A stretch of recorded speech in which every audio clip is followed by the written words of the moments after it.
ದಬ್ಬಾಳಿಕೆ, ದೌರ್ಜನ್ಯ, ಅಹಂಕಾರ ಎಷ್ಟು ದಿನ ಮಾಡ್ತೀರಿ? ಸಹಕಾರಿ ಸಚಿವರ ಬಗ್ಗೆ ನಿಖಿಲ್ ಪರೋಕ್ಷ ಆರೋಪ ವಿಚಾರ.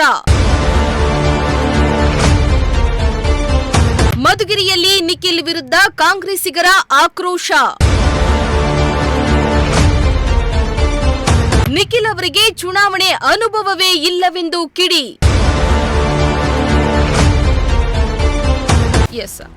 ಸಹಕಾರಿ ಸಚಿವ ಕೆಎನ್ ರಾಜಣ್ಣ ಹೆಸರು ಹೇಳದೆ ಪರೋಕ್ಷವಾಗಿ ಅವರ ಮೇಲೆ ಆರೋಪ ಮಾಡಿದ ಜೆಡಿಎಸ್ ಯುವ ಅಧ್ಯಕ್ಷ ನಿಖಿಲ್ ಕುಮಾರಸ್ವಾಮಿ ವಿರುದ್ಧ ಮಧುಗಿರಿಯಲ್ಲಿ ಕಾಂಗ್ರೆಸ್ ಮುಖಂಡರು ಆಕ್ರೋಶವನ್ನ ಹೊರಹಾಕಿದ್ದಾರೆ.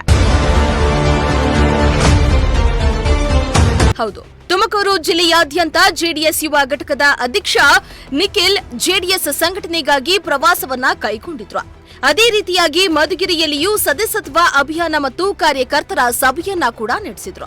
ಸಭೆಯಲ್ಲಿ ಮಾತನಾಡುವ ವೇಳೆ ಹಿಟ್ಲರ್ ರಾಜಕಾರಣ ಮಾಡುವುದು ಸರಿಯಲ್ಲ ಹಾಗೂ ಶಾಸಕರು ಹಿರಿಕರು ಇದ್ದಾರೆ, ಅವರ ಹಿರಿತನಕ್ಕೆ ಗೌರವ ಕೊಡ್ತೀನಿ, ಆದ್ರೆ ಪ್ರಜಾಪ್ರಭುತ್ವದಲ್ಲಿ ದಬ್ಬಾಳಿಕೆ ಆಡಳಿತ ಮಾಡುವುದು ಸರಿಯಲ್ಲ ಎಂದಿದ್ದಾರೆ.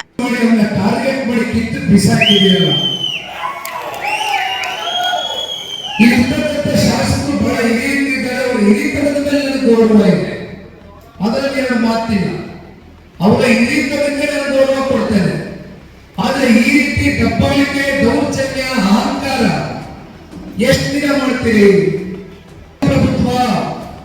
ಪ್ರಜಾಪ್ರಭುತ್ವದಲ್ಲಿ ಚುನಾವಣೆಗಳಲ್ಲಿ ಎಂತ ಬಲಿಷ್ಠರು ಬೇಕಾದರೂ ಉಲ್ಟಾ ಸೀಗ ಮಾಡತಕ್ಕಂಥ ಶಕ್ತಿಯ ಸಾಮರ್ಥ್ಯ ತಾಲೂಕಿನ ಪ್ರತಿಯೊಬ್ಬ ಪ್ರಬುದ್ಧ ಮತದಾರರ ನಿಖಿಲ್ ಕುಮಾರಸ್ವಾಮಿಗಳ ಮಾತುಕತೆಗೆ ಕಾಂಗ್ರೆಸ್ ಮುಖಂಡರು ಕಿಡಿಕಾರಿದ್ದು ನಿಖಿಲ್ ವಿರುದ್ಧ ಕೆಂಡಮಂಡಲರಾಗಿದ್ದಾರೆ. ಕೆಎಂಎಫ್ ನಿರ್ದೇಶಕ ಎಂಪಿ ಕಾಂತರಾಜು ಮಾತನಾಡಿ, ನಿಖಿಲ್ ಅವರಿಗೆ ಚುನಾವಣೆ ಅನುಭವವೇ ಇಲ್ಲ, ನಮ್ಮ ಸಚಿವರ ಮೇಲೆ ಆರೋಪ ಮಾಡಿರುವುದು ಖಂಡನೀಯ. ಹಿರಿಯ ರಾಜಕಾರಣಿ, ರಾಜ್ಯದ ಒಳ್ಳೆಯ ಮಂತ್ರಿಯಾಗಿದ್ದವರಿಗೆ ಈ ರೀತಿ ಮಾತನಾಡುವುದು ಸರಿಯಲ್ಲ ಎಂದಿದ್ದಾರೆ. ರಾಜ್ಯದಲ್ಲಿ ಸ್ಥಳೀಯ ಚುನಾವಣೆಗಳು ಸಮೀಪಿಸುತ್ತಿದ್ದು, ಈಗಾಗಲೇ ಗ್ರಾಮ ಪಂಚಾಯತಿ ಮತ್ತು ತಾಲೂಕು ಪಂಚಾಯತಿ ಚುನಾವಣೆಗಳು ಸಮೀಪ ಇರುವ ಹಿನ್ನೆಲೆಯಲ್ಲಿ ಜೆಡಿಎಸ್ ಕಾರ್ಯಕರ್ತರ ಸಭೆಯಲ್ಲಿ ಮಧುಗಿರಿ ಪಟ್ಟಣದ ಒಕ್ಕಲಿಗರ ಭವನದಲ್ಲಿ ನಡೆದಕ್ಕಂಥ ನಿನ್ನೆ ಜೆಡಿಎಸ್ ಕಾರ್ಯಕರ್ತರ ಸಭೆ ಹಾಗೂ ಜೆಡಿಎಸ್ ಪಕ್ಷದ ಸದಸ್ಯತ್ವ ನೋಂದಣಿ ಕಾರ್ಯಕ್ರಮದಲ್ಲಿ ಜೆಡಿಎಸ್ ಯುವ ರಾಜ್ಯಾಧ್ಯಕ್ಷರಾದ ನಿಖಿಲ್ ಕುಮಾರಸ್ವಾಮಿ ಅವರು ಹಾಲಿ ಸಚಿವರಾದ ಕೆಎನ್ ರಾಜಣ್ಣ ಅವರ ವಿರುದ್ಧ ಟೀಕೆ ಮಾಡಿದ್ದಾರೆ. ಪರೋಕ್ಷವಾಗಿ ಟೀಕೆ ಮಾಡಿದ್ದು ಮಧುಗಿರಿ ಪಟ್ಟಣದಲ್ಲಿ, ಮಧುಗಿರಿ ತಾಲೂಕಿನಲ್ಲಿ ಹಿಟ್ಲರ್ ರಾಜಕೀಯ ನಡೀತಿದೆ, ಧಮಕಿಗಳು ನಡೀತಾ ಇದೆ ಅನ್ನೋ ಒಂದು ಆರೋಪ ಮಾಡಿದ್ದಾರೆ. ಸದರಿ ಆರೋಪಕ್ಕೆ ಕಾಂಗ್ರೆಸ್ ಕಾರ್ಯಕರ್ತರು ಹಾಗೂ ಕಾಂಗ್ರೆಸ್ ಮುಖಂಡರು ತೀವ್ರ ಆಕ್ರೋಶ ವ್ಯಕ್ತಪಡಿಸಿದ್ದು, ಈ ಬಗ್ಗೆ ಮಾತಾಡೋದಕ್ಕೆ ಖುದ್ದು ಕೆಎಂಎಫ್ ನಿರ್ದೇಶಕರಾದ ಕಾಂತರಾಜ್ ಇದ್ದಾರೆ. ಬನ್ನಿ ಅವ್ರನ್ನ ಮಾತಾಡಿಸ್ತಾ ಹೋಗ್ತೀನಿ. ಸರ್, ಏನಿದ್ರು ಆರೋಪ ಅಂತ? ನಾನು ಕೂಡ ನೋಡಿದೆ ಅವರು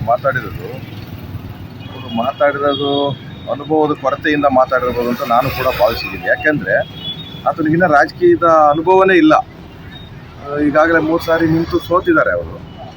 ಆದರೆ ಮಧುಗಿರಿಗೆ ಅವರು ಒಂದು ಸದಸ್ಯತ್ವ ನೋಂದಣಿ ಅಭಿಯಾನಕ್ಕೆ ಅಂತ ಬಂದರೆ ನಮ್ಮ ಇವತ್ತು ಒಂದು ಧೀಮಂತ ನಾಯಕ ರಾಜಣ್ಣ ಅವರು ಸಹಕಾರ ಸಚಿವರು, ಸಹಕಾರ ಇಲಾಖೆಯಲ್ಲಿ ಸಹಕಾರ ಇದರಲ್ಲಿ ಒಳ್ಳೆ ಮಹತ್ವ, ಒಳ್ಳೆ ಒಂದು ಅನುಭವ ಉಳ್ಳಂಥವ್ರು. ಅವರ ಬಗ್ಗೆ ಇವರು ಮಾತನಾಡೋಕ್ಕೆ ಏನಂತ ಇವ್ರಿಗೆ ನನ್ನ ಇದರಲ್ಲಿ ರಾಜಕೀಯದಲ್ಲಿ ಅನುಭವನೇ ಇಲ್ಲದಂಥ ನಿಖಿಲ್ ಕುಮಾರಸ್ವಾಮಿ ಮಾತಾಡೋದು ದರ್ಪ, ದೌರ್ಜನ್ಯ, ದುರಾಂಕಾರ ಇವೆಲ್ಲನೂ ಮಾತಾಡೋದು ಅವ್ರಿಗೆ ಶೋಭೆ ತರುವಂಥದ್ದಲ್ಲ. ಯಾಕಂದರೆ ಇವರು ಹಿರಿಯ ಮುತ್ಸದಿ, ನಮ್ಮ ರಾಜಕಾರಣಿ, ನಮ್ಮ ರಾಜ್ಯದಲ್ಲಿ ಒಳ್ಳೆ ಮಂತ್ರಿ ಆಗಿರೋಂಥವ್ರಿಗೆ ಅವ್ರು ಈ ಥರ ಮಾತಾಡಿದ್ದು ನಾನು ಖಂಡಿಸ್ತಾ ಇದ್ದೀನಿ.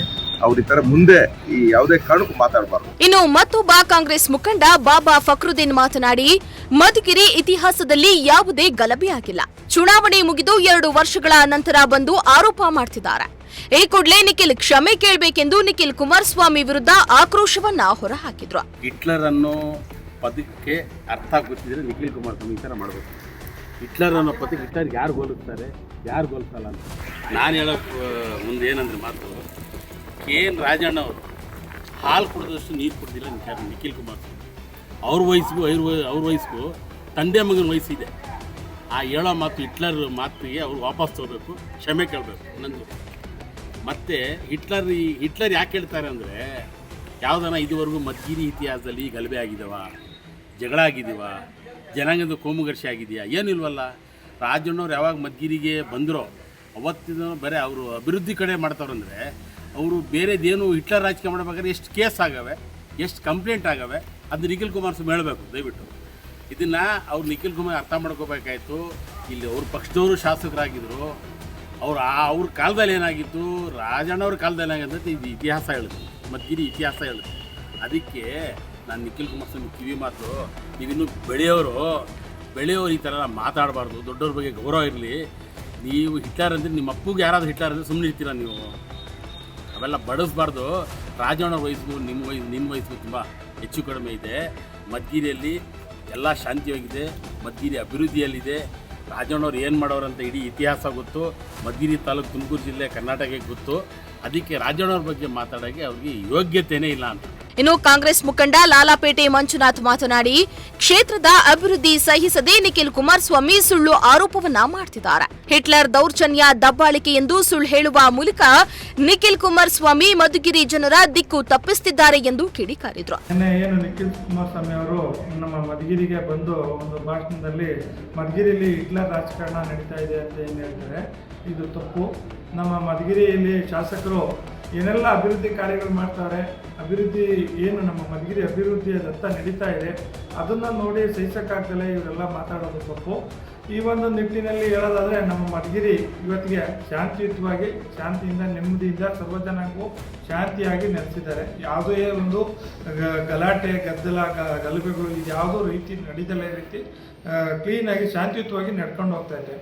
ಅದನ್ನು ಇವರು ಹಿಟ್ಲರ್ ರಾಜಕಾರಣ ಇನ್ನೊಂದು ಮತ್ತೊಂದು ಅದು ಈಗ ಅಧಿಕಾರಿಗಳು ವರ್ಗಾವಣೆ ಆಗ್ತಾರೆ, ಬರ್ತಾರೆ, ಹೋಗ್ತಾರೆ, ಅದೆಲ್ಲ ಸೆಕೆಂಡ್ರಿ ವಿಚಾರ. ಏನು ಹಿಟ್ಲರ್ ರಾಜಕಾರಣ ಮಾಡ್ತಾರೆ, ಇವರಿದ್ದಾಗ ಇವರ ಸರ್ಕಾರದಲ್ಲಿ ಏನು ನಡೀತಿಲ್ಪ. ಹಿಂದೆ ಈಗ 5 ವರ್ಷದ ಹಿಂದೆ ಏನೆಲ್ಲ ಅಭಿವೃದ್ಧಿ ಆಗೈತೆ, ನೀವು ಸಚಿವರಿದ್ದಾಗ, ಸಹಕಾರಿ ಇವರು ಇದ್ದಾಗ ಕೆಲಸಗಳು ಯಾವ ರೀತಿ ನಡೀತಿತ್ತು, ಈಗೇನು ನಡೀತೈತೆ. ಅಭಿವೃದ್ಧಿ ಆಗ್ತಾ ಇರೋದನ್ನು ನಾವು ಅವ್ರ ಬಗ್ಗೆ ನಾವು ಸಾಗಿಸ್ಬೇಕಾಗ್ತದೆ. ಅದು ಬಿಟ್ಬಿಟ್ಟು ರಾಜಕಾರಣ ಎಲ್ಲೋ 6 ವರ್ಷಕ್ಕೋ 3 ವರ್ಷಕ್ಕೋ ಒಂದ್ಸರಿ ಬಂದ್ಬಿಟ್ಟು ಮಾತಾಡೋದು ತಪ್ಪು. ಒಟ್ನಲ್ಲಿ ನಿಖಿಲ್ ಕುಮಾರಸ್ವಾಮಿ ಅವರ ಹೇಳಿಕೆ ವಿರುದ್ಧ ಕಾಂಗ್ರೆಸ್ ಮುಖಂಡರು ಕಿಡಿಕಾರ್ತಿದ್ದಾರೆ. ನಿಖಿಲ್ ಕುಮಾರಸ್ವಾಮಿಯ ಹೇಳಿಕೆಯನ್ನ ಕೂಡಲೇ ಹಿಂಪಡಿಬೇಕು ಎನ್ನುವಂತೆಯೂ ಆಗ್ರಹಿಸುತ್ತಿದ್ದಾರೆ. ಜೊತೆಗೆ ನಮ್ಮ ಹಿರಿಯ ನಾಯಕರ ಬಗ್ಗೆ ಈ ರೀತಿಯ ಅವಹೇಳನಕಾರಿ ಹೇಳಿಕೆ ನೀಡುವುದು ಸರಿಯಲ್ಲ ಎಂದು ಆಕ್ರೋಶವನ್ನ ಹೊರಹಾಕ್ತಿದ್ದಾರೆ. ಮಧುಗಿರಿಯಲ್ಲಿ ನಿಖಿಲ್ ಕುಮಾರಸ್ವಾಮಿ ವಿರುದ್ಧ ಎದ್ದಿರುವ ಕೂಗು ಯಾವ ದಿಕ್ಕನ್ನ ಪಡೆದುಕೊಳ್ಳುತ್ತೆ ಎಂದು ಕಾದು ನೋಡಬೇಕಾಗಿದೆ. ಸಿರಾಜ್ ಅಹಮದ್, ಪ್ರಜಾಶಕ್ತಿ ಟಿವಿ, ಮಧುಗಿರಿ.